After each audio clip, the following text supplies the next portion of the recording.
Camarade, la nouvelle est tombée. Est-ce que vous vous rendez compte que nos détenus ont appelé le grand-père à déposer sa candidature pour les élections présidentielles d'octobre prochain? Ah non, vous ne rêvez pas. Vous ne rêvez pas. Il y a de cela quelques jours, c'était d'abord le tour des Benskiner. Avant les Benskiner, c'était les chefs traditionnels. Après que les religieux ont un peu versé le béni sur eux, il fallait qu'ils marchent de partout et de partout pour trouver le soutien, pour montrer aux yeux du peuple que même si les hommes de Dieu ne sont pas avec nous, on a le soutien de la population. Les Benskiner sont sortis, ils ont dit que on veut le Père. Les prisonniers ont dit on veut le Père. Même les Mami Wata de Kribi ont apporté leur soutien à la candidature du Père. Qui êtes-vous pour dire que le Père ne va pas déposer sa candidature? Mais je suis désolée parce que tous les Camerounais sont d'accord que le Père dépose sa candidature. Ils veulent un autre septennat pour le RDPC et qu'à la tête de ce septennat, que ce soit Monsieur Paul Biya. Oui. Camarade, ça me fait tellement rire que je me dis à qui le tour? Maintenant que les prisonniers ont déjà dit qu'ils veulent le Père comme président, à qui le tour? Ce sera qui les fous, les sorciers, parce qu'on a déjà vu, il y a déjà toutes les races qui sont sorties pour dire que oui, on apporte notre soutien au président de la République. Et il y a une note qui est sortie, je vais vous mettre la note là, juste là, où le secrétaire d'État nous dit et nous informe que M. Paul Biya est d'abord le premier Benskiner au Cameroun. Ah oui, il est d'abord le premier des Benskiner. C'est pourquoi les Benskiner apportent leur soutien. On se demandait bien à quel moment est-ce que les taximens vont apporter leur soutien. Ils ont pris du temps. Les taximens doivent aussi apporter leur soutien. Après, les enseignants, les docteurs, on veut tous les corps du métier. Camarades, on a comme l'impression que l'entourage du Père, ils font tout pour prouver au Père que non, les Camerounais sont avec toi. C'est faux. C'est faux. Arrêtez. On n'a pas besoin de faire toutes ces tracasseries-là. Est-ce qu'en 2018, il a eu besoin de faire tout ça? Est-ce qu'en 2011, on a eu besoin de trop prouver quoi que ce soit pour que le Père dépose sa candidature? Pourquoi on a l'impression que vous êtes en train de vouloir vous justifier de quelque chose? Pourquoi? Je ne sais pas si je vois ça seul, mais j'ai comme l'impression qu'ils sont en train de vouloir se justifier de quelque chose. Donc, vous savez que quand vous êtes tellement sûr que vous avez tort, que vous savez même pas où mettre la tête, vous vous dites que non, je dois me convaincre que c'est comme moi-même je pense ce que je pense là est vrai. Vous connaissez ce qu'on appelle des scopades. Un scopade, c'est celui qui rend son mensonge vrai. Donc, il t'a tellement menti qu'il finit par croire à son propre mensonge.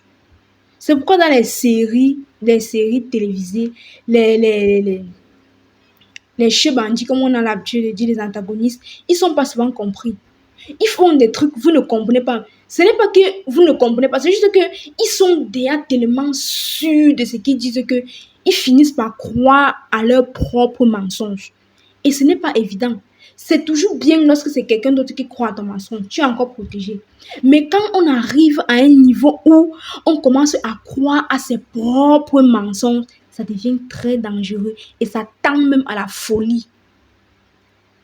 Parce qu'on ne comprend pas comment tout un secrétaire présidentiel se retrouve en train de marcher un peu de partout.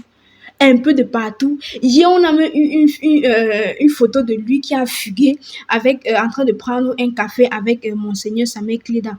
Je ne sais pas pourquoi est-ce que la photo l'a fuité. Je ne sais pas ce qu'ils veulent nous dire, mais ce qu'ils veulent vous faire entendre là est faux. Parce que Monseigneur Samuel Kleda est un homme de Dieu, est l'évêque métropolitain de Douala qui reçoit tout le monde.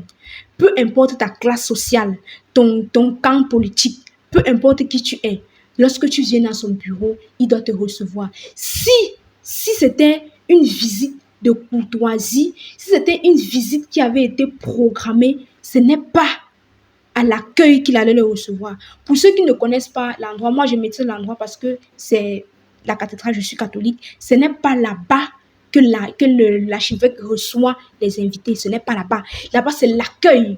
Donc, il était là comme un chrétien qui, après la messe, il allait voir l'archevêque peut-être pour confesser ses péchés et tout. Donc, que l'image, là, n'essaie même pas de vous embrouiller. Il voulait vous faire croire que, en fait, d'après comme le monseigneur Samuel Klida est un critique de l'opposition, le secrétaire Ferdinand Ngongo est allé lui dissuader de quoi que ce soit. C'est faux. Il n'est pas dissuadable. Il a juste reçu comme il reçoit tout autre citoyen camerounais, peu importe ta classe sociale, peu importe ton rang politique, il reçoit tout le monde parce que c'est un homme de Dieu. Donc que l'image là ne vous fatigue même pas, c'est archi faux.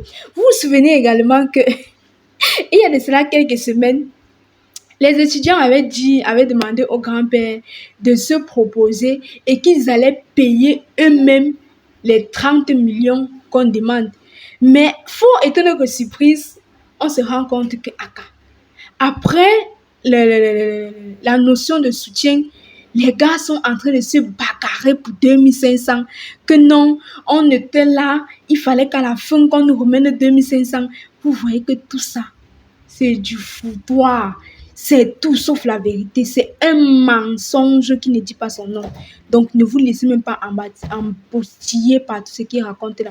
Même les benskineurs qui ont dit qu'ils déposent leur soutien, ils ne déposent aucun soutien. Ces benskineurs, ce sont des souffreteux. Des personnes que, si tu les promets seulement 2000 francs, ils vont faire ce que tu veux, à condition que tu donnes les 2000 francs. Il y a les benskineurs à Douala, qui n'ont pas où dormir. Lorsque vous arrivez à Total Ndokochi, c'est Tradex Ndokochi, à 2h du matin, ils sont alignés là en train de dormir sur leur moto avec leur blouson couvert sur eux. Donc vous voyez ces gens-là comme des personnes qui s'en sortent beaucoup jusqu'à ils vont aller demander à Paul Biya de se représenter en tant que président aux élections de 2025. Vous êtes sérieux?